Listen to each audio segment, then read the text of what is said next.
नमस्कार। दिन भर की बड़ी खबरों में आपका स्वागत है। मैं हूं शिवानी। आज की खबरों में बात होगी बिहार एनडीए में तोड़फोड़ शुरू, रालोजपा कांग्रेस में शामिल, नीतीश भी पलटे तो गिर जाएगी मोदी सरकार की। वहीं राहुल की दहाड़ से भाजपा को लगी मिर्ची, दर्ज करवाई एफआईआर की। और चौतरफा घिरे मोदी शाह, नीतीश के डर के बाद नया अध्यक्ष बना आफत की। साथ ही नायडू ने बढ़ाया प्रेशर, बेटे के लिए मांगा डिप्टी पद की।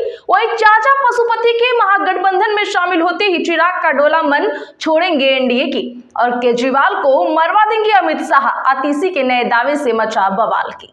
इसी के साथ आज दिन भर की सभी बड़ी और प्रमुख खबरों को जानेंगे विस्तार से। उससे पहले एक नजर सुर्खियों पर। महागठबंधन में शामिल होंगे पशुपति पारस, लालू आवास पर आधे घंटे हुई मुलाकात। आरजेडी सुप्रीमो पहले ही दे चुके हैं संकेत। केजरीवाल बोले केंद्र जमीन दे, सफाई कर्मचारियों को घर हम बनवाएंगे। पीएम को चिट्ठी लिखी है, उन्होंने कहा था जन कल्याणकारी योजनाएं चालू रहेंगी। राहुल गांधी के खिलाफ असम में गैर जमानती एफआईआर। 3 दिन पहले कहा था कांग्रेस, भाजपा, आरएसएस और इंडियन स्टेट के खिलाफ लड़ रही है। किसान आंदोलन अनशन के 55वें दिन डल्लेवाल को ग्लूकोज चढ़ाया गया। केंद्र बातचीत को तैयार हुई। कृषि मंत्रालय के अफसर खनौरी बॉर्डर पहुंचे। 14 फरवरी को होगी मीटिंग। आतिशी बोली केजरीवाल पर हमला करने वाले 3 लोग भाजपा प्रत्याशी परवेश वर्मा के करीबी, तीनों अपराधी हैं। भाजपा को जल्द मिलेगा नया राष्ट्रीय अध्यक्ष, तारीख लगभग तय हुई। रेस में इन 3 नेताओं के नाम। चिराग पासवान ने बढ़ाई सीएम नीतीश की मुश्किल। प्रशांत किशोर के समर्थन में कह दी ये बड़ी बात, गरमाई सियासत। जेपी नड्डा बोले अंबेडकर ने नहीं, इंदिरा ने संविधान में सेकुलर और सोशलिज्म जोड़ा। उन्होंने इमरजेंसी लगाई, अखबारों के एडिटोरियल ब्लैंक हो गए। दिल्ली विधानसभा चुनाव में 1040 उम्मीदवार मैदान में उतरे। 477 का नामांकन हुआ खारिज। 20 जनवरी को उम्मीदवारी वापस लेने की है अंतिम तिथि। आईआईटी मद्रास के निदेशक ने बताया गौमूत्र के औषधीय गुण। वीडियो वायरल होने पर मचा बवाल, कांग्रेस ने जमकर घेरा। अरविंद केजरीवाल को मरवाना चाहती है, हार से बौखलाई बीजेपी। आतिशी का बड़ा दावा।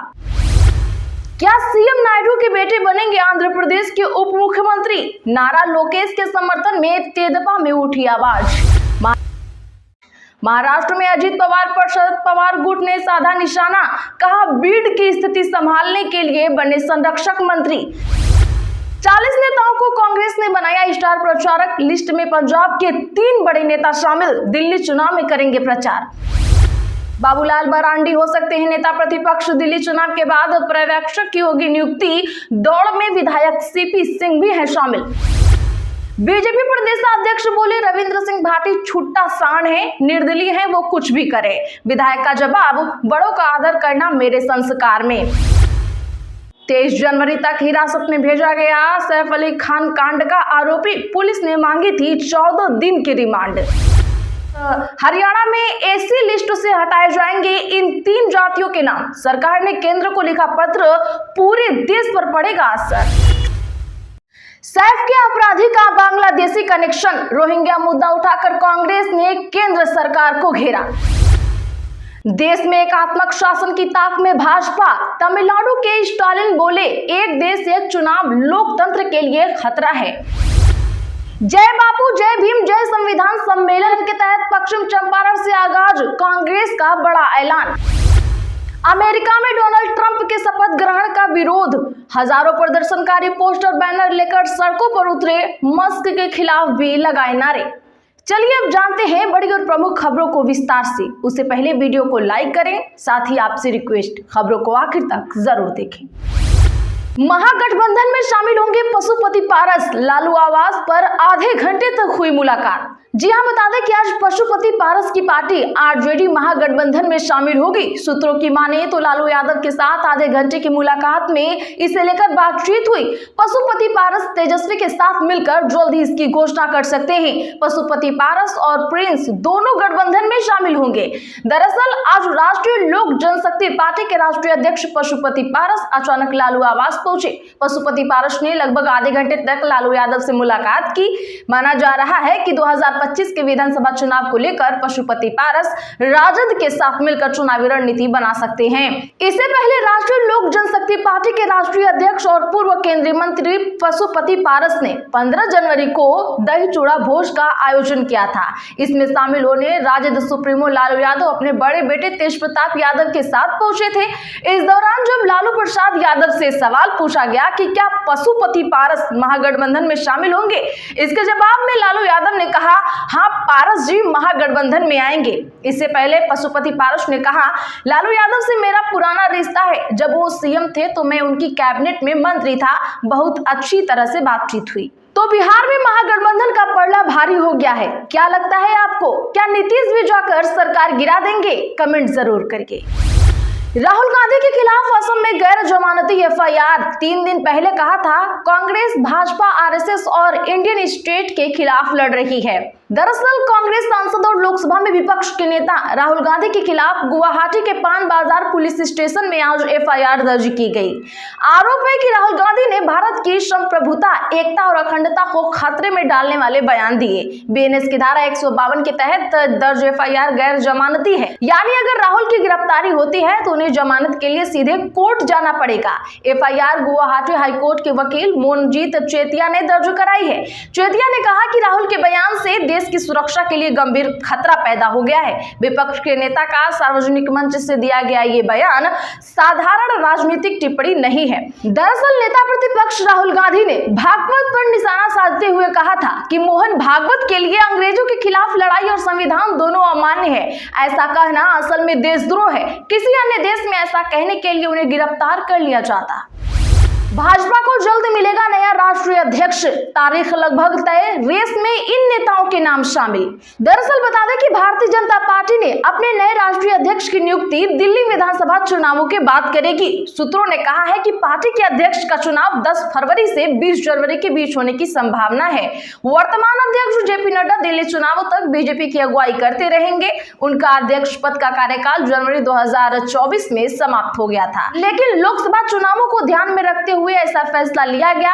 भाजपा के नए राष्ट्रीय अध्यक्ष का चयन प्रधानमंत्री नरेंद्र मोदी और राष्ट्रीय स्वयंसेवक संघ प्रमुख मोहन भागवत की मंजूरी से होगा। इस रेस में कई नाम अभी तक सूत्रों के द्वारा उछाले जा चुके हैं। हालांकि भाजपा की तरफ से अभी तक कोई आधिकारिक घोषणा नहीं की गई है। भाजपा के नए राष्ट्रीय अध्यक्ष की रेस में केंद्रीय मंत्री मनोहर लाल खट्टर, शिवराज सिंह चौहान और पार्टी महासचिव विनोद तावड़े के नामों की चर्चा हो रही है। इसके अलावा रक्षा मंत्री राजनाथ सिंह का भी नाम सियासी गलियारों में लिया जा रहा है। सूत्रों के अनुसार विनोद तावड़े और केंद्रीय मंत्री धर्मेंद्र प्रधान के साथ भूपेंद्र यादव में भी किसी एक की संभावना प्रबल है। वैसे दर्शकों, आपको क्या लगता है, नया अध्यक्ष आते ही क्या करेगा? कमेंट जरूर करके। आतिशी ने किया दावा, कहा भाजपा केजरीवाल को मरवाना चाहती है। दरअसल बता दें कि दिल्ली की मुख्यमंत्री आतिशी ने आज प्रेस कॉन्फ्रेंस कर केजरीवाल पर हुए हमले को लेकर भाजपा कार्यकर्ताओं पर नए आरोप लगाए। उन्होंने कहा कि केजरीवाल पर भाजपा के 3 गुंडों ने हमला किया। ये तीनों बहुत बड़े अपराधी थे जो केजरीवाल को मरवाना चाहते थे। डकैती से लेकर कई तरह के प्रयास के मामले इन पर दर्ज है।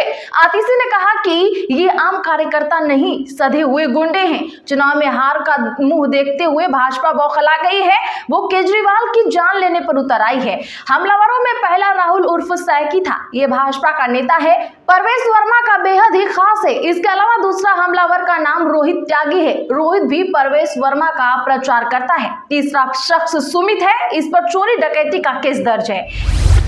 चिराग पासवान ने बढ़ाई सीएम नीतीश की मुश्किल, प्रशांत किशोर के समर्थन में कह दी बड़ी बात। जी हां, बता दें कि बिहार लोक सेवा आयोग की 17वीं संयुक्त प्रतियोगी प्रारंभिक परीक्षा को लेकर बिहार में छात्रों से शुरू हुआ आंदोलन नेताओं तक पहुंच गया है।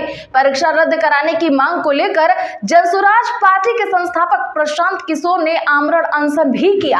अब इस पूरे मामले में केंद्रीय मंत्री चिराग पासवान ने भी परीक्षा रद्द करने का समर्थन किया, जिसके बाद प्रशांत किशोर ने उन्हें अपना दोस्त बताते हुए उनकी सराहना की है। चिराग पासवान ने कहा कि बीपीएससी द्वारा कुछ छात्रों की दोबारा परीक्षा कराई जो गलत है। इस दौरान उन्होंने परीक्षा में हुई धांधली को भी सही बताया। उन्होंने कहा कि अगर परीक्षा में गड़बड़ी नहीं हुई होती तो दोबारा परीक्षा नहीं कराई जाती। कुछ सेंटर पर हुई परीक्षा को लेकर चिराग पासवान ने कहा यह गलत परंपरा है। क्या सीएम नायडू के बेटे बनेंगे आंध्र प्रदेश के उप मुख्यमंत्री? नारा लोकेश के समर्थन में तेदेपा में उठी आवाज। जी हां, बता दें कि तेलुगु देशम पार्टी यानी टीडीपी में मुख्यमंत्री एन चंद्रबाबू नायडू के बेटे और मंत्री नारा लोकेश को उप मुख्यमंत्री के पद पर प्रोन्नत करने की मांग बढ़ रही है। नारा लोकेश वर्तमान में मानव संसाधन मंत्रालय संभाल रहे हैं। मौजूदा समय में जनसेना प्रमुख चंद्रबाबू नायडू सरकार में उप मुख्यमंत्री हैं। आंध्र प्रदेश विधानसभा के उपाध्यक्ष के रघुराम कृष्ण राजू ने बताया कि पार्टी नेताओं के बीच लोकेश को डिप्टी सीएम बनाने की मांग बढ़ रही है। आंध्र प्रदेश के विधानसभा के उपाध्यक्ष के रघुराम कृष्ण राजू ने कहा कि मेरी जानकारी के अनुसार टीडीपी नेता पार्टी के महासचिव को डिप्टी सीएम के रूप में देखने के लिए बहुत उत्सुक है। यह पार्टी नेताओं की राय है। टीडीपी के एक वरिष्ठ नेता ने सुझाव दिया कि अगर नारा लोकेश को पवन कल्याण के समान पद दिया जाता है तो जनसेना इससे चिंतित हो सकती है। हालांकि इस पर अंतिम फैसला मुख्यमंत्री का होगा। उन्होंने आगे कहा कि आने वाले समय में लोकेश को पार्टी और सरकार दोनों का नेतृत्व करने के लिए तैयार किया जाएगा। अजीत पवार पर शरद गुट ने साधा निशाना, कहा बीड़ की स्थिति संभालने के लिए बने संरक्षक मंत्री।